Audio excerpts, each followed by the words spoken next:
my name is Allison Johnson, and this is my Bradley Capstone. For it, I built a prop of a keyblade, as you can see. At the end, I'm going to talk about my experience and some stuff that I learned from it. So to make this, I had a wooden pole for like the base of it.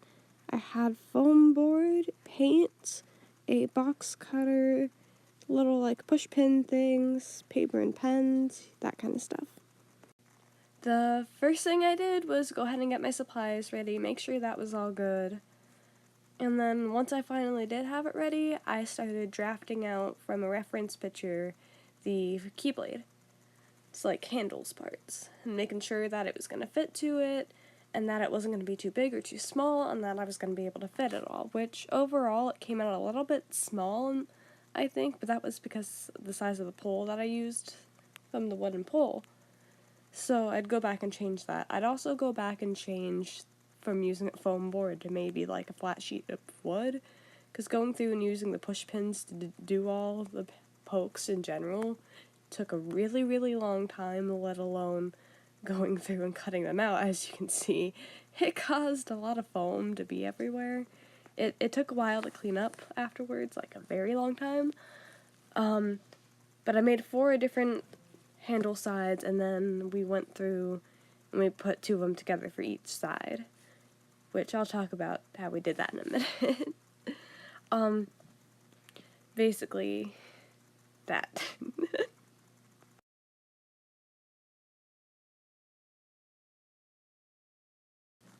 So we lined up the pieces for it, made sure that both sides were going to fit and that they were going to look okay.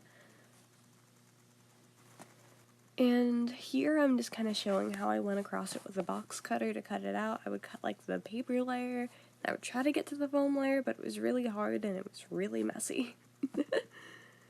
And then we went through, we painted the edge of the pole so it wouldn't show through once we attached it and look weird.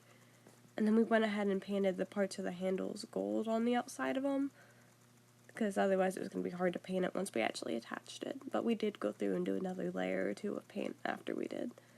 So we would put glue in between those 2 layers there, and glue the parts on the side, and then we had it, and once it dried we attached it to the pole. My sister actually helped me with this part. She painted the part where the handle goes black, while I went through and worked on the keyblade's actual blade, because that was going to be fun, because it has to look like the shape, but it also has the crown in it, like in the game. We went through once we got it, and we cut it out, which probably would have changed it a little bit. We painted the little handle part blue, we went through and painted over what's supposed to be gold, and then I got the idea of using hot glue to fill in where it's supposed to go up a little bit. So we did that, and then we ended up painting over it. That way it would look smooth like it's supposed to. And that's what it ended up looking like there. It was a little weird. I probably would have done it another way if I ever did this again. But we got it attached. Overall, we got it okay. I ended up going through and painting a couple more layers of paint on it. Overall, we got it done, other than like the little key thing, because we couldn't do the keychain part. But overall, it's done. We added fabric to the handle of it, and this is the final product. Overall, I think it turned out pretty well. There's a lot of different things I would change, but overall, I think I did pretty good. As you can see, I'm really happy with how it came out. I really wasn't sure if it was going to turn out okay. I want to go into something either art or music related, so that was my thought behind this. So mixing something from childhood and with something I like to do was pretty fun. So for how this experience affected me as a person, I would say it brought out a lot of joy in me. I got to see something from a video game that me and my sister have been playing since we were kids brought to life. And that was a pretty cool thing. For the question of how did I change throughout this process, me and my sister talked a lot during and about the future and that kind of stuff. And I learned, even though I'm terrified of the future, I don't need to be as scared, but I should be looking forward to it. During the process of making it, me and my sister talked a lot about that kind of stuff, and let alone I had the cutscenes playing from the video game in the background while I was working to try to keep myself focused.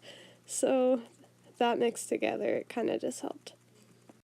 This was a meaningful experience to me because I got to see, again, something from a video game that I've loved my whole life be created, and even just like what the video games represent to me, it was kind of cool. Knowledge I learned from this project was don't use foam board for projects of this sort. It's gonna get everywhere and it's gonna be messy and nobody's gonna want to deal with that. Ain't nobody got time for that, and sometimes a project's not gonna go how you think it's gonna go and you're gonna have to repurpose things a little bit, but overall if you just keep working at it, it'll come out. For relationships that I built in the process of making this, me and my sister sat through while I was making a lot of it and just talked about stuff, and a lot of the stuff we weren't really sure how to talk about before, so just me being afraid of the future and her being big older sister and helping me talk about it since we don't really see each other too much, but that was kind of nice. If I had to redo it, if I had to start over all again and do the whole thing again, no foam board at all. That whole process, I guess I didn't really think about the thought that it was gonna get everywhere.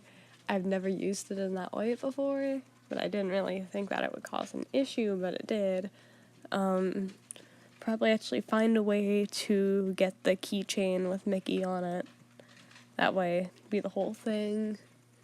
And maybe instead of using a wooden pole for the base of it, like try to use something a little bit closer to a natural, like, piece of metal, but maybe not metal because metal is hard. Overall, my experience with this, it was good, but emotional, but, like, I wouldn't have done anything else, I don't think. It didn't turn out exactly how I thought it would, obviously, but even just, like, talking through stuff while I was doing it, even just the process of making it itself for what it represents for me, which is complicated to explain, but it helped a lot. Even when I was making it, my sister was saying that I should be like, yeah, it's the key to my future. Ha! Really bad joke, but it was funny. Keep in mind, it was late, it was bound to be a bad joke. So all jokes aside, what the Keyblade represents for me is moving forward. And to explain what I mean by that, I'm gonna have to explain a little bit about the game, because otherwise it won't make any sense.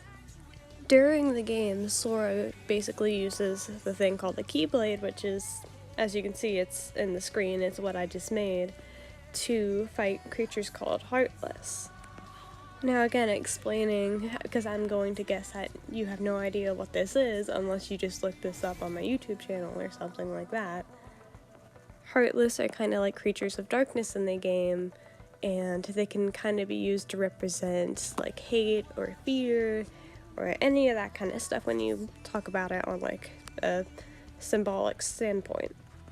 At the beginning of the first game, Sora doesn't have the Keyblade, but whenever his island ends up being in trouble, eventually it ends up showing up and he uses it to fight these creatures. But he doesn't get it until the creatures showed up. Now this probably just sounds like useless information, but there's a reason for it. Keep in mind also in this game you're going to all these different worlds, which are all different movies in Disney. For me, this kind of represents going places in life. You never know exactly where you're going to end up.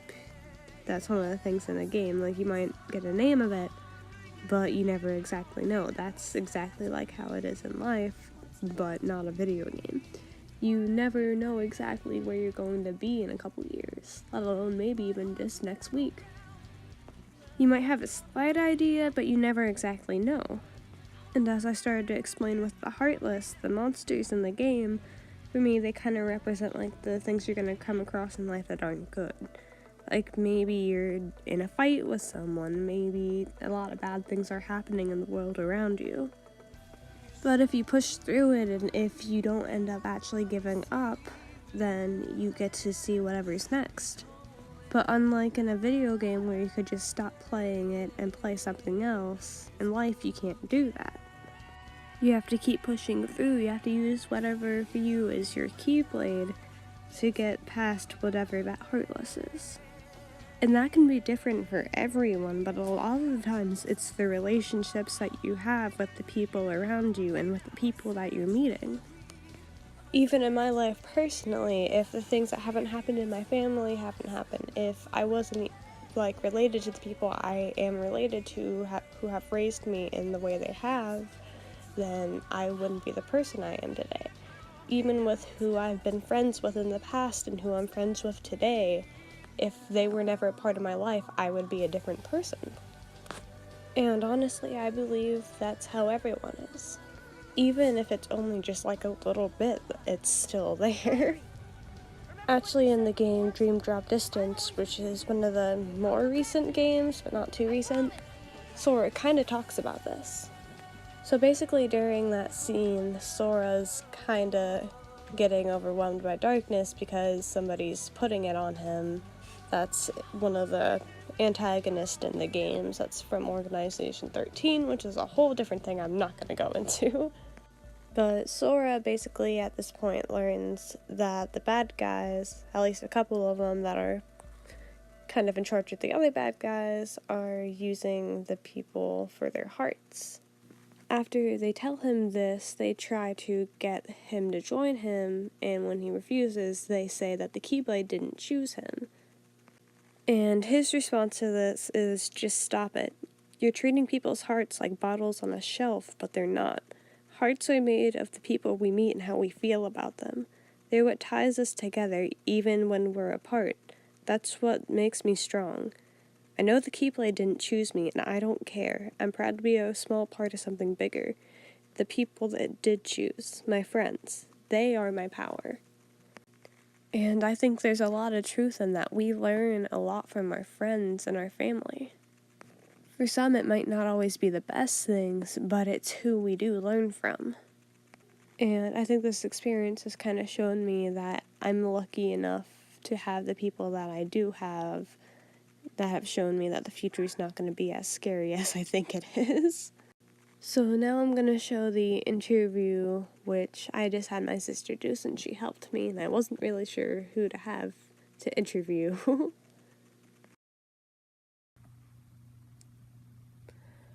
Alright, hi Caitlin. Hi, Allie. Can I ask you a couple questions? Yeah. How do you think that my capstone affected me?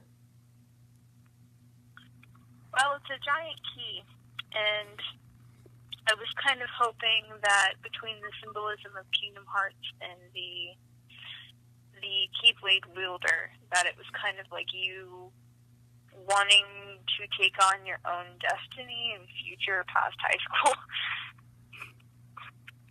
Okay. Anything else? No. Okay. Thank you. You're welcome. Thank you for watching. It's the end of it. I think I forgot to mention I did this all while I was at my mom's house, and then now I'm doing the recording at my dad's. So just to clear up any confusion on why some of the pictures were in one spot and then another was at a different one, had to go back and forth a little bit, but that's totally fine. Alright, thank you for watching, and have a good day.